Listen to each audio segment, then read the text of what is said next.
welcome to the Rubin Report. I'm Dave Rubin. I hope you know that already. We have a big show for you this week. 2 all-star celebrity panelists. First up, you know this guy from a little band known as NSYNC. He also is now the host of the Pop 10 on Sirius XM. Out Q, my old stomping grounds. Lance Bass, how you doing? I'm doing good. How are you? Doing good, doing good. And next up, we have a man that, we are produced here by the Young Turks. This is the original Young Turk, so I assume you know who he is.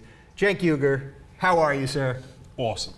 I feel good about this. Yeah, no, I feel great about it. I'm just shocked that I thought for sure it was Backstreet Boys. No, it was NSYNC. It was yes. Okay. I get confused myself. Okay, all right. 98 degrees Backstreet, but then I always Google it myself. I'm like, it wasn't NSYNC. Yeah. It was NSYNC, and we're NSYNC. So all right, let's get right to it. It was a big week for the gays. Every week that we've done this show, something happens to the gays, and actually, it's been pretty good for the last couple of months. We got our first out gay professional athlete. This time it was give me a better woo-hoo. Woohoo! Woohoo! Okay. Sure, yeah. Woo! Thus the difference between gay people and straight people. Woohoo! Yeah! God bless, yeah. All right. Jason Collins of the NBA, 12-year veteran, a free agent right now, so he's not signed with the team at the moment, but he is an active player. He came out of the closet in an article penned in Sports Illustrated magazine, and this is pretty great. So there's a lot of things I want to talk about with this. First, though, Lance, I am sure you've never been asked this question before, but you're sort of the poster child for the big coming out. People magazine, I think it was around 2000. Is that my MO now, the poster child for coming out? You did it. It was on the cover of People. It was a huge thing. Maybe we've gone from that in 2006. I think this might be the beginning of the end of the big coming announcement. out. I mean, I hope so. I mean, I really do. Back then, it was a little different, for sure. You know, not many people were coming out. My situation was a little different from Jason's. I had 24 hours to decide if I was going to do this article or not, because the magazines were going to write it anyway. I was already out, of course, to my friends and family, and I already was in relationships. So to me, in my personal life, I was out, but I guess publicly they needed that. Yes, I am, that confirmation. So I had 24 hours to decide if I was going to be on the cover of People magazine and do the story with them. And of course I said, yes, okay, I want to get my story out.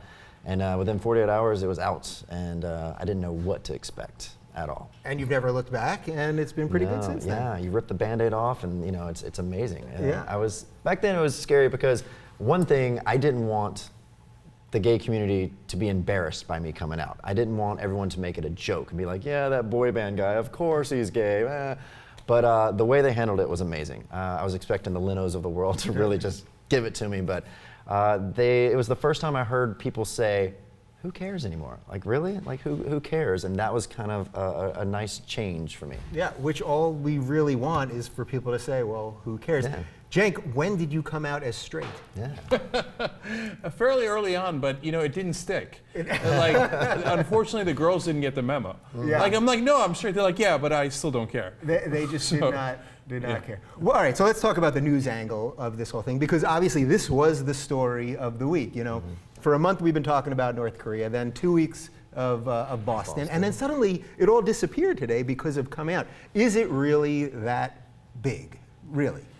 So I think it's big because it's the first player in any of the 4 major sports. So that's a watershed moment. Anytime there's a moment like that, it's huge news, and that's why everybody's talking about it.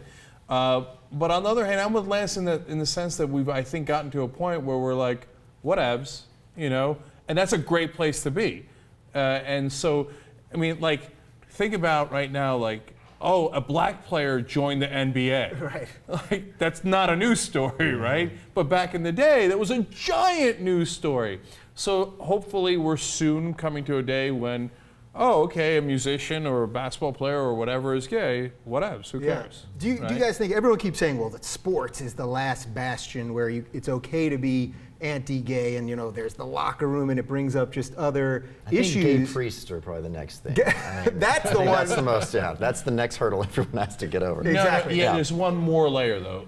The popes. Popes, yes, gay popes. Athletes, popes. That was going to be a hard priests. one. That was going to be a hard one. Actually, but there I- used to be gay popes. You know that?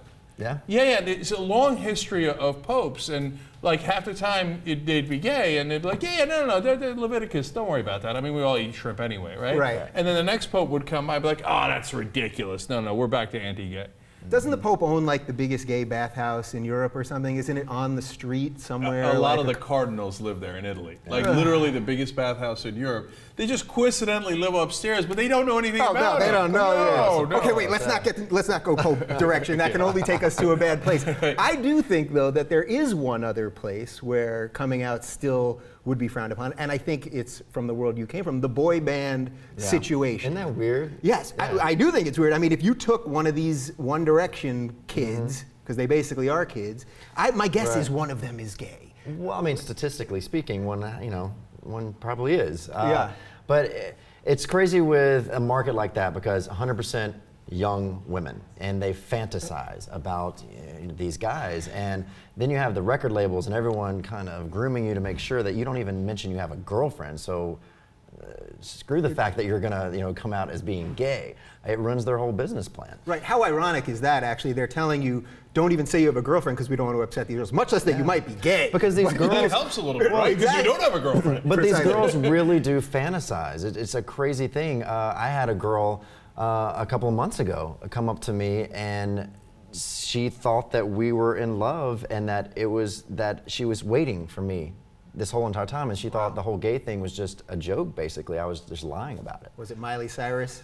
Damn it! 'Cause You caught me. It is she is- Miley. That girl's Yes. desperate for attention. Wow. So I'm fascinated by that. I want to ask you a couple of questions about it. So your record companies, you were not going to tell them back when NSYNC was super hot. No way, right? Oh no, I wouldn't even tell the guys. Are you kidding me? Well, I felt a responsibility. I really did. I felt like I had four of my best friends' careers in my hands. And it was a different time. It was early 2000s. Right. And I felt that if anyone found out, that it would be the end of the group. Everyone would completely make fun of us, and we would no longer make music anymore, which might have happened. I don't know. So you had to hide it from everybody. Everyone. I even hid it from myself. I didn't have any relationships. As long as I was within sync, I was completely asexual. The closet is a very small room that you can turn into a giant imaginary world. I want to remind you guys that the official outfitter of the Rubin Report is Bonobos. Go to bonobos.com, use code TRR20, and get yourself this fancy shirt.